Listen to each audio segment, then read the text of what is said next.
नगर के मुद्दे आज हम उठाने जा रहे हैं, क्योंकि जनता यहाँ पर जरा त्रस्त नजर आ रही है। इसीलिए दीपक जी के साथ मैं शुरुआत करने जा रही हूँ। दीपक जी, उत्तम नगर में कुम्हारों की बस्ती में हम मौजूद हैं। आपके सामने के जिस सड़क पर आप खड़े हैं उसी की बात करूंगी। जरा देखिए कैसी सड़क है और कैसी लग रही है, ये बताइए। ठीक है, सड़क तो अभी थोड़ी सी सही नहीं लग रही, लेकिन कोई बात नहीं। देखो, मैं आपको एक बात बताता हूँ।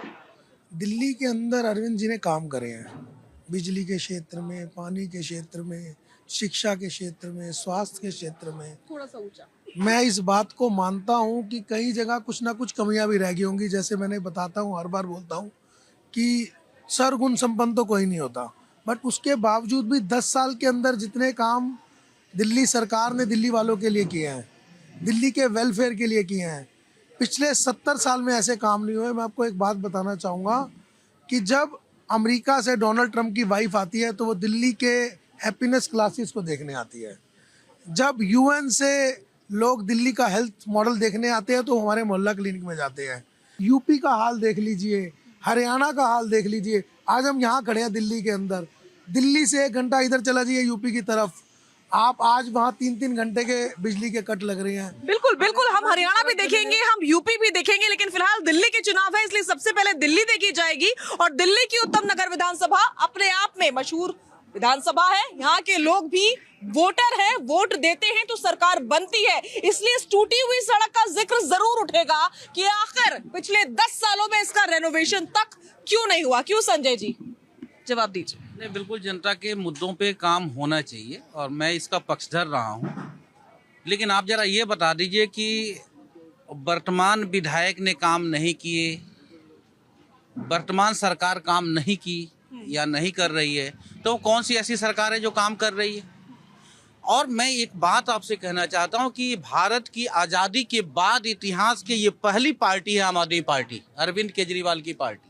एक ऐसी पार्टी है जिसने अपना बेस बनाया, शुरुआत में शिक्षा के मुद्दे पे चुनाव लड़ा, स्वास्थ्य के मुद्दे पे चुनाव लड़ा, बच्चों के भविष्य को लेकर के चुनाव लड़ा, महिलाओं की चिंता करके चुनाव लड़ा। लेकिन इस डिबेट को शुरू करने से पहले संजय जी, इसी कॉलोनी के लोगों से हमने बात की है और इस कॉलोनी के लोगों का कहना है कि हमारे बच्चों को अच्छी नौकरियां नहीं मिलती हैं। बिल्कुल ठीक है। इन लोगों की जो पीड़ा है वही पीड़ा मेरी है, वही पीड़ा आपकी है। आप भी सुबह से शाम तक जब निकलती हैं बाहर तो समाज के मुद्दे को ही उठाती हैं आप। जो लोग पिछड़े हुए लोग हैं उन्हीं के मुद्दे को आप उठाती हैं और हम देखते हैं इस चीज़ों को करना चाहिए। लेकिन क्या ये जो लोग बात कर रहे हैं इनको ये भी देखना होगा कि दिल्ली की एक ऐसी सरकार है जो मुख्यमंत्री होते हुए भी वो मुख्यमंत्री नहीं है।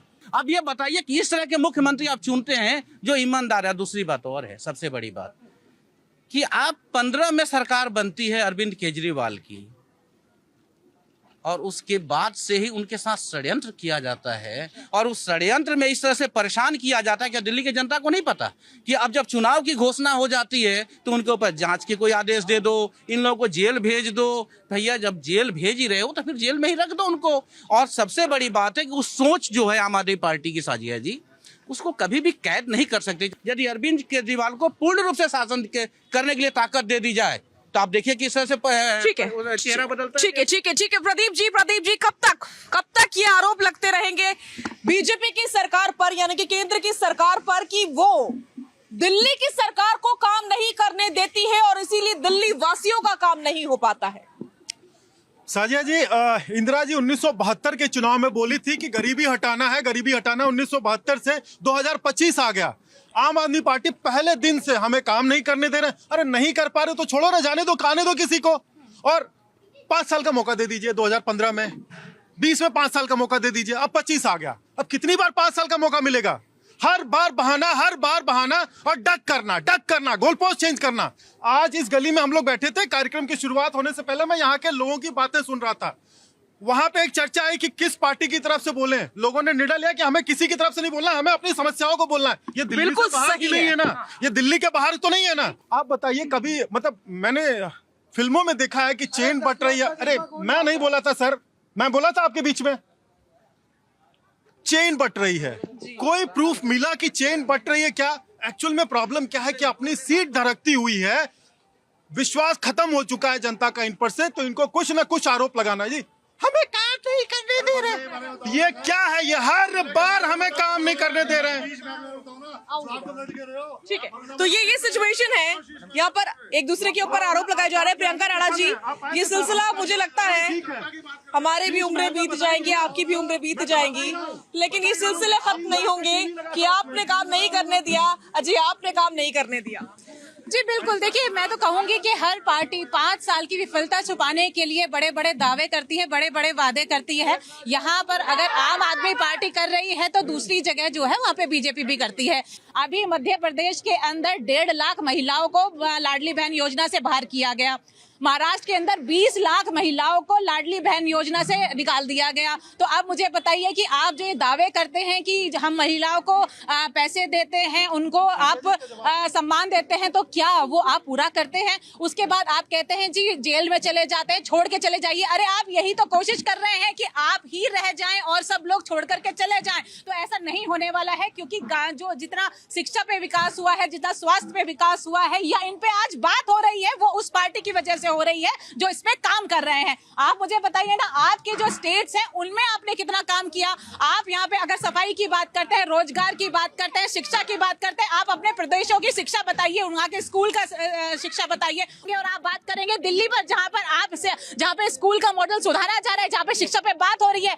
बात अगर आपको करनी है तो ये कीजिए कि आपने क्या काम किया दूसरे प्रदेशों के अंदर, और यहाँ पर आकर के आप क्या वो मॉडल अपनाएंगे जो यहाँ पर चल रहा है? क्योंकि आपने खुद कहा है कि आम आदमी पार्टी की जितनी भी स्कीम्स हैं वो हम कंटिन्यू करेंगे। अगर आप फ्री रेवड़ी से विरोध करते हैं तो आप बताइए फिर आप उसको कंटिन्यू क्यों करने जा रहे हैं? इसका मतलब आपको वो स्कीम्स अच्छी लग रही हैं? आप मुझे बताइए। ठीक है, राहुल जी जवाब जल्दी से। देखिए, प्रत्यक्ष किम प्रमाणम, ये सब दिख रहा है कि कितना विकास हुआ है, कैसे कैसे विकास किया गया। ये कूड़े के ढेर भी बता रहे हैं, बजबजाती हुई नाली भी बता रही हैं कि विकास ये दिखा दीजिए यहाँ के हालात।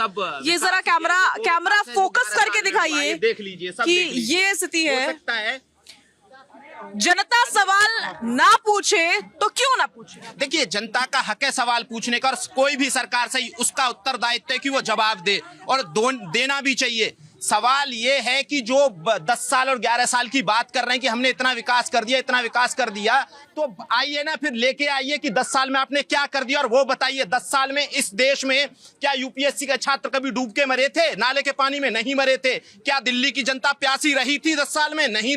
इन्होंने 10 साल में प्यासी मार दिया जनता को, और ये बोल रहे हैं कि हमने इतनी सारी पाइपलाइन बिछा दी। कहाँ है वो पाइपलाइन? क्यों साफ पानी नहीं दे पाए? और जब बरसात हुई और जब पानी आया तो नालियों में पानी भर गया, और जब ज्यादा पानी था तो आप उस पानी को नहीं संभाल पाए, और जब कम पानी था तो पानी दे नहीं पाए। रही बात कूड़े की, तो कूड़ा कहां उठाया वो बताइए ना। गंदगी तो अब सब जगह दिख रही है, अभी तो कूड़ा कहीं नहीं उठाया। आपने बोला 6000 किलोमीटर की रीसरफेसिंग किया, कहां है वो रीसरफेसिंग? यहां तो हमें रीसरफेसिंग दिख नहीं रही है। बात बोल रहे हैं आप, भाई हमने इतने क्लासरूम बना दिए, एक मॉडल लेके आए शिक्षा का मॉडल। उन क्लासरूम बनाए आपने, स्कूल कितने बनाए नए ये बताइए। और सबसे बड़ी बात कि अगर जो ऐसा ही प्रचार करना है तो ये भी बता दीजिए कि उन क्लासरूम के बाहर आपने कितने डोरमैट बिछाए। ये कोई अगर जो आपने कुछ ऐसा किया है और बहुत मजबूत किया है कि जिसकी चर्चा होनी चाहिए। इन्होंने बात की मोहल्ला क्लिनिक की। दिल्ली देश की राजधानी, इस देश का दूसरा सबसे अमीर शहर, और जहां की पर कैपिटा इनकम दूसरे नंबर पे है दुनिया भारत में, वहां के लोगों को आप मूलभूत सुविधाएं नहीं दे पाते हैं। और बात करते हैं आप मोहल्ला क्लिनिक की, जिस शहर में सबसे अच्छी देश की स्वास्थ्य सेवाएं होनी चाहिए थी, वहां आपने मोहल्ला क्लिनिक जैसी घटिया योजना लेके आई। और उस घटिया योजना का देखिए कितने सारे मोहल्ला क्लिनिक आपके चल रहे हैं, और उन मोहल्ला क्लिनिकों का हाल क्या है। मोहल्ला क्लिनिक नाम की एक योजना बना के वॉशिंगटन पोस्ट में खबरें छपवा के हो हल्ला मचा के आपने जो काम किया है, काम ये था कि अब जाके देखिए उन मोहल्ला क्लिनिकों की हालत क्या है, कहां सुअर घूम रहे हैं। ठीक है। मोहल्ला क्लिनिक का ही जिक्र हो रहा है, लेकिन मोहल्ला क्लिनिक यहाँ तो तारीफें नहीं हो रही थी मोहल्ला क्लिनिक की राहुल जी द्वारा। यहाँ पर शिकायतें की जा रही थी कि मोहल्ला क्लिनिक में क्या हालात है अलग अलग जगहों पर। लेकिन अगर हम उत्तम नगर में ही बात करें, और जिस कॉलोनी में हम मौजूद हैं कुम्हारों की बस्ती में, वहां पर तो मोहल्ला क्लिनिक है ही नहीं।